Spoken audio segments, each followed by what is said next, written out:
Good morning everyone. अपना chapter चल रहा था human health and disease. Human health और डिजीज़ में से अपन ने बहुत सारी चीज़ें देखी थी, जैसे हेल्थ क्या होता है, डिजीज़ कौन कौन सी होती है, बैक्टीरियल डिजीज़ है, प्रोटोजोआ वाली डिजीज़ है। इसके अलावा अपना लास्ट टॉपिक था आपका सेल्स ऑफ इम्यूनो सिस्टम। कौन सा था? Cells of immuno system.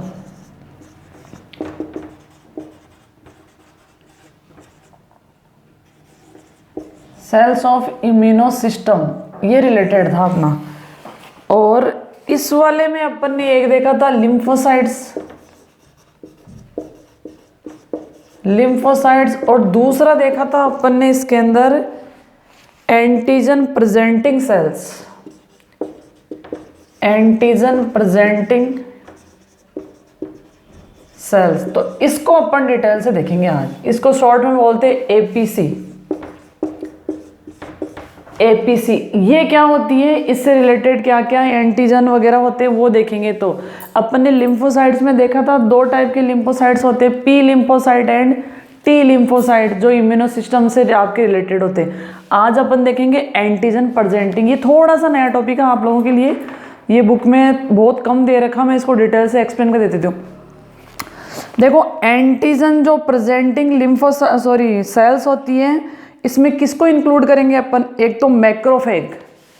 इसमें किसको इंक्लूड करेंगे? एक तो हो गया मैक्रोफेग, एक तो हो गई आपकी मैक्रोफेग्स, ठीक है। और दूसरी क्या हो जाएगी, इसके अंदर हो जाएगी आपकी डेंड्रिटिक सेल।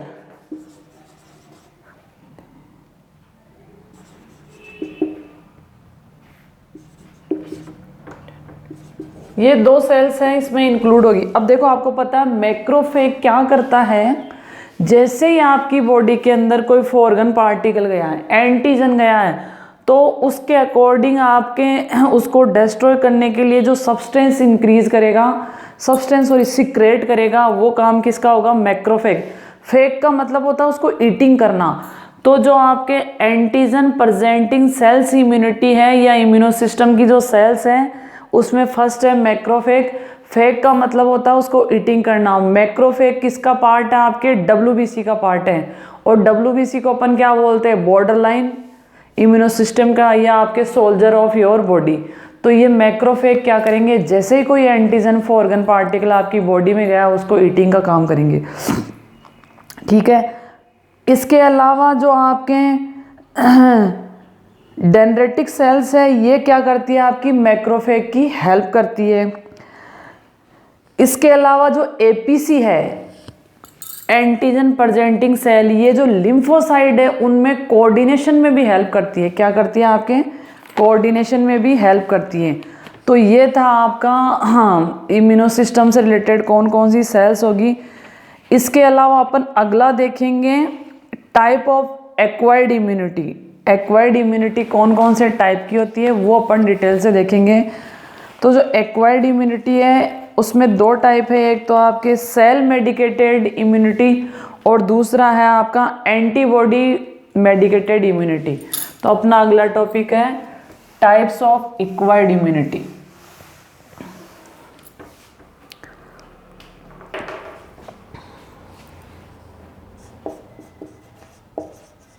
टाइप्स ऑफ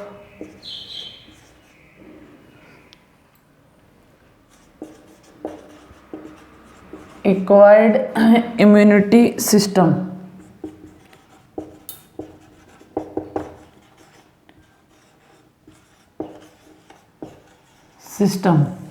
ठीक है, ये टू टाइप्स की होती है। पहली है सेल मेडिकेटेड इम्यूनिटी सिस्टम।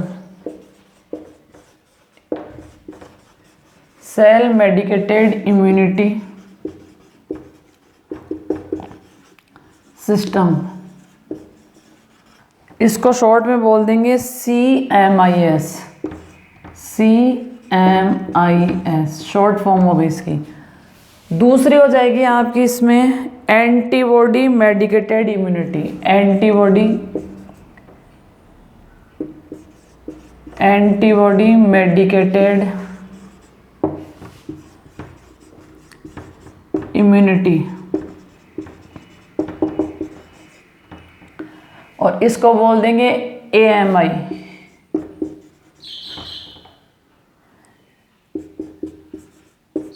ठीक है, अब इन दोनों को अपन डिटेल से देखते हैं।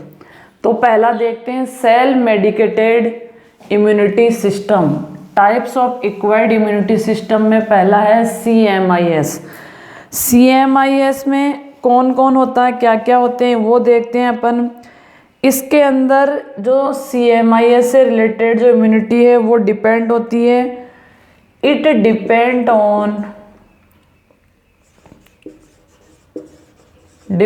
On T cells. किस पे डिपेंड होती है आपकी? T cells. टी सेल्स का मतलब टी लिम्फोसाइट्स। ठीक है, और ये जो आपके टोटल लिम्फोसाइट्स है, फिर से देखो सेल मेडिकेटेड इम्यूनिटी है, ये डिपेंड होती है आपके टी लिम्फोसाइट्स पे।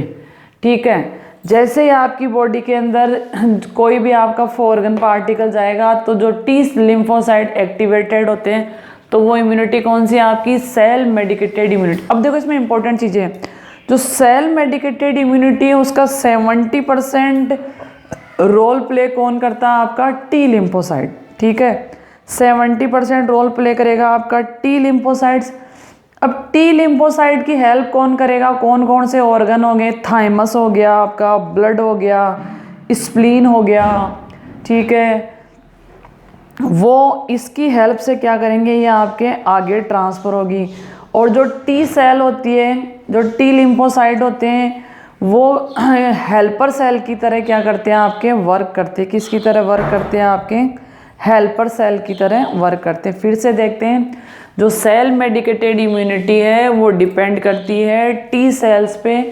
टी सेल क्या है? टी टाइप के लिम्फोसाइट्स होते हैं। लिम्फोसाइट 2 टाइप्स के होते हैं, बी लिम्फोसाइट और टी लिम्फोसाइट्स। तो जो सेल मेडिकेटेड इम्यूनिटी है वो टी लिम्फोसाइट्स की हेल्प से कंप्लीट होती है। और 70% जो आपका इम्यूनिटी सिस्टम है वो किस पे डिपेंड है? टी लिम्फोसाइट्स पे। ठीक है, इसके अलावा थाइमस ग्लैंड है आपकी, ब्लड स्ट्रीम है, टिश्यू फ्लूइड है, लिम्फ नोड है। इनकी हेल्प से जो टी लिम्फोसाइट है होते हैं वो टारगेट ऑर्गन तक आपके पहुंचते हैं, उनको रिसेप्टर मिलते हैं। ठीक है, इसके अलावा जो टी सेल है वो नेचर में कैसी होती है? किलर नेचर की होती है, मतलब वो ईटिंग करने वाली होती है, खाने वाली होती है। जो भी आपके फॉरेन पार्टिकल जाएगा, पैथोजन जाएगा, उसको क्या कर देगी? आपकी किल कर देगी। इसके अलावा जो टी हेल्पर सेल है उसकी हेल्प करेगा T4 सेल और T8 सेल। टी लिम्फोसाइट की हेल्प कौन करेगा? इसकी हेल्प करेगा T4 और T8, ये इसकी क्या करेंगे? आपके हेल्प करेंगे। तो ये थी आपकी सेल मेडिकेटेड इम्यूनिटी सिस्टम। अगला देखेंगे अपन एंटीजन मेडिकेटेड इम्यूनिटी सिस्टम या antibody medicated immuno system. Antibody medicated immuno system अगला है आपका antibody medicated immuno system.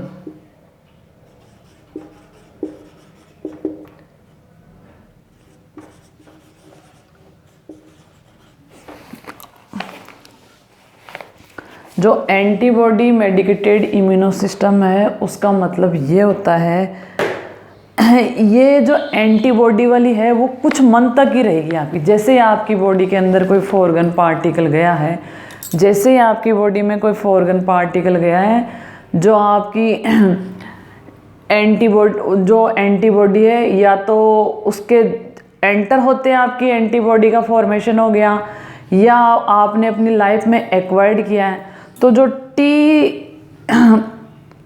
Sales थी वो किसकी हेल्प कर रही थी? आपकी जो आपकी सेल मेडिकेटेड इम्यूनिटी थी उसमें हेल्प कर रही थी टी लिम्फोसाइट या टी सेल्स, जबकि जो आपकी एंटीबॉडी रिलेटेड इम्यूनिटी है उसमें हेल्प कर रही है आपकी बी लिम्फोसाइट। फिर से रिकॉल करते हैं, जो आपकी एंटीबॉडी मेडिकेटेड इम्यूनिटी है वो जैसे ही कोई एंटीजन बॉडी में जाएगा तब एक्टिवेट होती है, तब एक्टिवेट होगी। इसकी हेल्प कौन करेगा? आपका बी लिम्फोसाइट होगी। और इसकी एंटीबॉडी कहाँ बनेगी? सीरम में बनेगी, ब्लड में बनेगी, लिम्फ में बनेगी, ठीक है। और ये जो सेल में एंटीबॉडी मेडिकेटेड इम्यूनिटी है, ये बॉडी में जो एंटीजन जाता है, जो पैथोजन जाता है, उसके बाद में ये क्या होती है आपकी? क्रिएट होती है या फॉर्मेशन होता है। तो ये वायरस से हो सकती है, कुछ बैक्टीरिया से हो सकती है और उनको डिस्ट्रॉय कर सकती है। तो अपन फिर से देखते हैं, जो एंटीबॉडी मेडिकेटेड इम्यूनिटी है वो डिपेंड करती है बी लिम्फोसाइट्स पे। इसका फॉर्मेशन तब होता है जब आपकी बॉडी में कोई पैथोजन जा रहा है। इसके अलावा ये वायरस से रिलेटेड हो सकती है, वायरस से फाइट कर सकती है, कुछ बैक्टीरिया से फाइट कर सकती है। और ये इसका फॉर्मेशन या ये कहाँ कहाँ मिल सकती है? सीरम में मिल सकती है, ब्लड में मिल सकती है और लिम्फेटिक टिश्यू में मिल सकती है। तो ये थी आपकी एक्वायर्ड इम्यूनिटी सिस्टम। अगला देखते हैं, एक्वायर्ड इम्यूनिटी दो टाइप की होती है। जो एक्वायर्ड इम्यूनिटी होती है वो कितने टाइप की होगी आपकी? 2 टाइप्स की होगी। कौन कौन सी होगी? पैसिव और एक्टिव। तो अपन देखते हैं टाइप्स ऑफ एक्वायर्ड इम्यूनिटी। वो types of acquired immunity system था।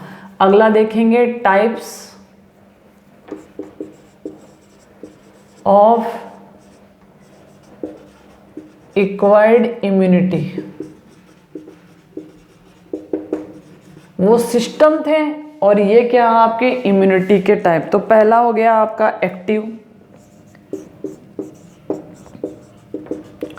और दूसरा कैसा हो गया आपका? पैसिव। दूसरा कौन सा हो गया आपका? पैसिव। पहला हो गया एक्टिव और दूसरा क्या हो गया आपका? पैसिव।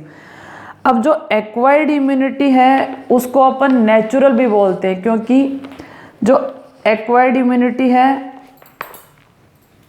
वो क्या हो गया आपके कुछ के लिए नेचुरल होगी, या फिर इसको लाइफ टाइम में या आपके लाइफ स्पेन में आपने क्या किया? गेन किया। तो जो एक्वायर्ड इम्यूनिटी है उसमें फर्स्ट टाइप है आपकी एक्टिव इम्यूनिटी, ठीक है। अब जो एक्टिव इम्यूनिटी होती है वो कुछ मंथ्स की होती है या फ्यू डेज की भी हो सकती है। ये भी 2 टाइप्स की होती है। जो एक्वायर्ड इम्यूनिटी होती है वो कुछ डेज की हो सकती है, मंथ्स की होती है, और ये भी 2 टाइप्स की होती है। पहला होगा नेचुरल एक्वायर्ड इम्यूनिटी और दूसरा कैसा होगा? Artificial acquired immunity. नेचुरल का मतलब क्या है? जैसे ही देखो, जो आपकी फिर से देखो, जो टाइप ऑफ एक्वायर्ड इम्यूनिटी है वो 2 टाइप्स की हो सकती है, एक्टिव और पैसिव। जो एक्टिव है वो कुछ मंथ्स की हो सकती है, फ्यू डेज की हो सकती है, ये फिर से 2 टाइप्स की होती है। तो अपन देखते हैं एक्टिव कितने टाइप की होती है? 2 टाइप्स की होती है। कौन कौन सी? Naturally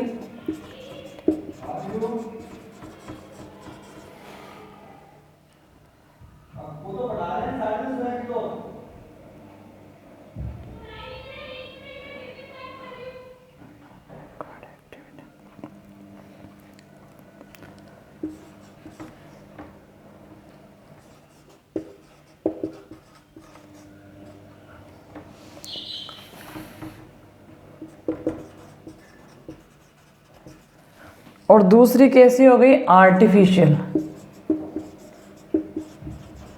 artificially acquired immunity.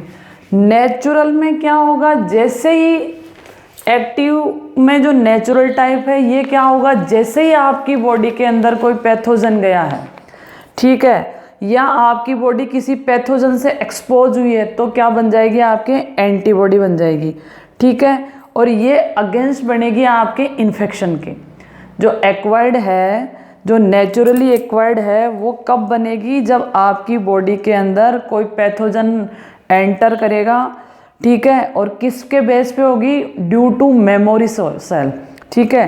और ये लॉन्गर पीरियड की होगी और सम टाइम भी हो सकती है और लाइफ टाइम भी। जैसे एग्जांपल समझो, जैसे किसी के है मम्स हो गए, ठीक है, मम्स ये जो आपकी पैरोटिड ग्लैंड होती है उसमें इन्फेक्शन होता है, तो अब उसके फ्यूचर में मम्स होने के चांसेस बहुत रेयर होते हैं, क्योंकि उसकी बॉडी में मेमोरी हो गई, या कह सकते हैं आपका फर्स्ट एनकाउंटर हो गया।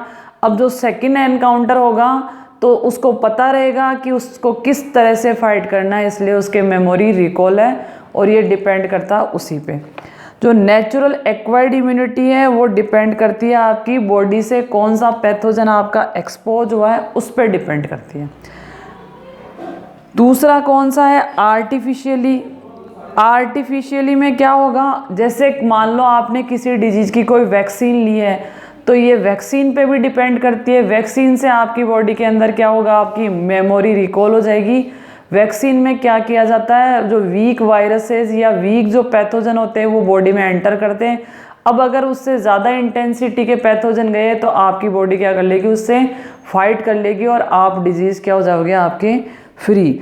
तो जो एक्टिव इम्यूनिटी है वो 2 टाइप्स की होती है। नेचुरली मतलब कोई पैथोजन से आपने गेन किया है, और आर्टिफिशियली का मतलब अगर आपके वैक्सीनेशन हो रखा है तो आप उससे गेन कर लोगे। अगला है आपका जो पैसिव इम्यूनिटी होती है। ये किसने डिस्कवर्ड किया था, इमिल वॉन बीहेरिंग साइंटिस्ट का नाम है, इसने इसको डिस्कवर्ड किया था। और ये जो आपकी इम्यूनिटी है फ्यू वीक्स की होती है।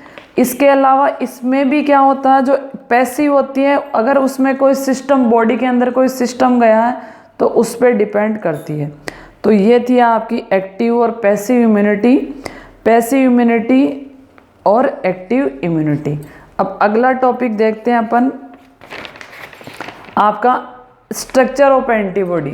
ठीक है, स्ट्रक्चर ऑफ एंटीबॉडी। तो मैं आपको थोड़ा सा एक्टिव और पैसिव में डिफरेंस वाला बता देती हूँ। कई बार क्वेश्चन बनता है difference between active and passive immunity. तो जो एक्टिव इम्यूनिटी होती है वो किससे अचीव होती है, कोई इन्फेक्शन हुआ उससे अचीव हो सकती है या वैक्सीनेशन से। एक्टिव इम्यूनिटी कोई पैथोजन की वजह से अचीव हो सकती है या वैक्सीनेशन की वजह से अचीव हो सकती है, जबकि जो पैसिव इम्यूनिटी होती है वो एंटीबॉडी की वजह से आपकी फॉर्मेशन होती है। तो डिफरेंस हो जाएगा, एक पॉइंट हो गया। इसके अलावा एक्टिव इम्यूनिटी स्लो होती है, जबकि पैसिव इम्यूनिटी कैसी होती है, आपकी फास्ट होती है। इसके अलावा एक्टिव इम्यूनिटी मोर इफेक्टिव होती है, ठीक है, जबकि पैसिव इम्यूनिटी उससे कंपेयर में कम इफेक्टिव होती है। जबकि जो एक्टिव इम्यूनिटी होगी उसमें इम्यूनो सिस्टम का एक्शन होता है, जबकि पैसिव में इम्यूनो सिस्टम का एक्शन नहीं होता। मैं इसके डिफरेंस लिख ही देती हूँ जिससे ज़्यादा बेटर रहेगा।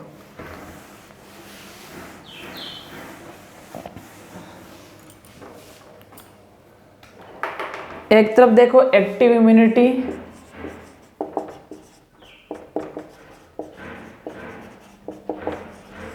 और दूसरी तरफ हो गई आपकी पैसिव।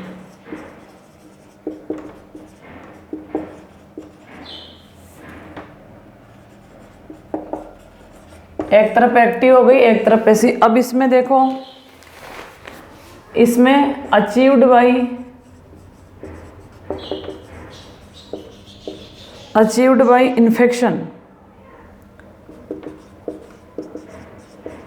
इन्फेक्शन और वैक्सीनेशन।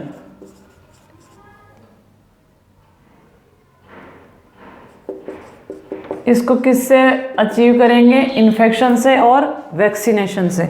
और इसको achieved by antibody, achieved by antibody. इसको किससे अचीव करेंगे अपन, एंटीबॉडी से। ठीक है। सेकंड देखो, ये स्लो होती है, इट इज स्लो। तो ये क्या होती है आपकी, फास्टर। फिर अगर एक्टिव में देखें,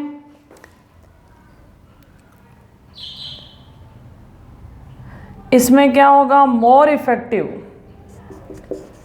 इट इज मोर इफेक्टिव। और ये कैसी हो जाएगी, लेस इफेक्टिव।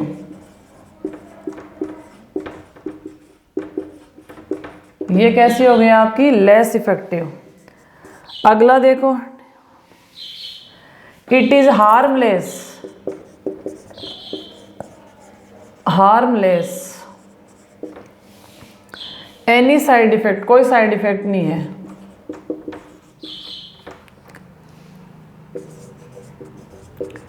इसका कोई साइड इफेक्ट नहीं है।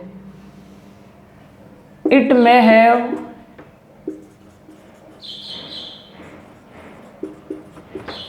Side effect.